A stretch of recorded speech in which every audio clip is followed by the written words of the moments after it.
کہ تمہارا حصہ میرے مرید و خلیفہ قطب الدین بختیار کاکی کے پاس ہے، وہاں چلے جاؤ۔ تو میرے جد اعلیٰ سید میر محمد صغرا بلگرامی رحمۃ اللہ علیہ اجمیر شریف سے چل کر دلی حاضر ہوئے، خواجہ قطب صاحب کی بارگاہ میں گئے، قدم بوسی کی۔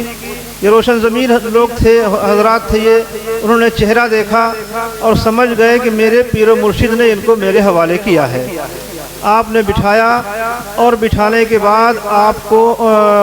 سید میرے جد اعلیٰ سید محمد صغرا کو مرید کیا اور خلافت دی، اور اس کے بعد آپ نے فرمایا کہ تم جو امانتیں مدینہ شریف سے اپنے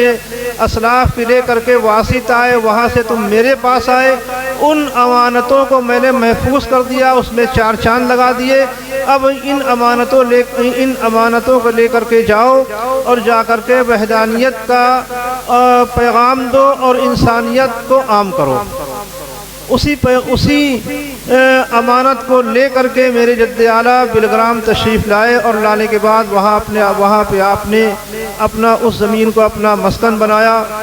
اور وہاں پہ آپ نے تبلیغ اسلام کی اور انسانیت کے پیغام کو عام کیا۔ 614 ہجری میں تشریف لائے تھے، 614 ہجری میں، تقریباً 825 سال سے زائد ہو رہے ہیں میرے جد اعلیٰ کو آئے ہوئے۔ 825 اس 614 ہجری سے لے کر کے آج تک میرے جد اعلیٰ سے جو سلسلہ چلا آ رہا ہے، نسلاً بعد نسلاً،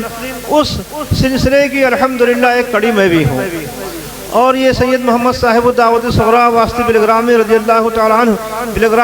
بلگرام میں جب آپ نے قیام کیا، پھر آپ کی اولاد ہوئی، آپ کی اولاد میں ایک سے ایک لوگ گزرے، میں ان کا تعارف کیا کراؤں یا میں ان کی تعریف کیا کروں، کیونکہ میرے خاندان کے تھے۔ آپ کہیں گے، لوگ سوچیں گے کہ یہ اپنے خاندان کی اپنے لوگوں کی تعریف کر رہے ہیں۔ بہرحال بلگرام سے پھر جب ان کی اولاد بڑھی تو ادھر ادھر لوگ گئے۔ مارحلہ شریف میں جو آپ بزرگ دیکھ رہے ہیں، جہاں سے اعلیٰ حضرت مرید تھے، وہ سب لوگ بلگرام کے ہیں اور سید محمد صغرا کی اولاد میں ہیں۔ مسولی میں جو بزرگ ہیں وہ بھی بلگرام کے ہیں اور سید محمد صغرا علیہ رحمہ کی نسل میں ہے۔ اس طرح سے ہندوستان کے مختلف خطوں میں آپ کی اولاد پھیلی اور پھیل کر کے اس نے علم کی خدمت کی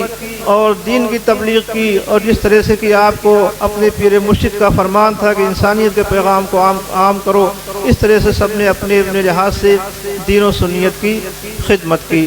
آج جو سفر میں بھی کرتا ہوں یا جہاں کہیں جاتا ہوں، مقصد صرف یہ ہوتا ہے کہ لوگوں میں جاؤں، جیسا کہ میرے پیر مرشد کا میرے لیے حکم بھی تھا کہ جہاں جاؤ صرف مقصد یہ ہو کہ لوگوں کو صحیح باتیں، دین کی باتیں بتائی جائیں اور اس پہ عمل کرانے کی کوشش کی جائے، ہے نا۔ یہی مقصد لے کر کے جہاں جاتا ہوں۔ میں ابھی آیا، مدرسے میں گیا، قاری صدیق صاحب کی دعوت میں اس آپ کے قصبے میں دوسری مرتبہ حاضر ہوا ہوں، اور اس سال بھی میرے پاس وقت نہیں تھا، لیکن قاری صدیق صاحب بہت ہی نیک آدمی ہے اور بزرگوں کے بڑے عقیدت مند ہے، اور جیسا کہ میرے بزرگوں کا بھی طریقہ رہا ہے اور دیگر جو بھی خانقاہیں ہیں، سب خانقاہوں کا، سبھی ہمارے اسلاف کا، بزرگان دین کا یہ طریقہ رہا ہے کہ وہ اپنے چاہنے والے کی عقیدت کو دیکھتے ہیں، ہے نا۔ تو قاری صاحب عقیدت مند آدمی ہیں، یہ گئے، انہوں نے کہا میں ان کی دعوت پہ حاضر آیا، یہ مجھے مدرسے لے گئے۔ مدرسے میں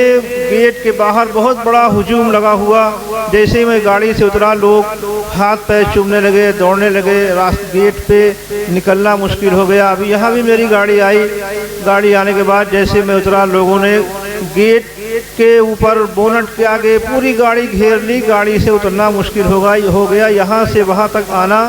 بہت مشکل میں آ پایا۔ کوئی رومال کھینچ رہا ہے، کوئی ہاتھ پیچھے کھینچے دے رہا ہے، کوئی ٹوپی چوم رہا ہے، کوئی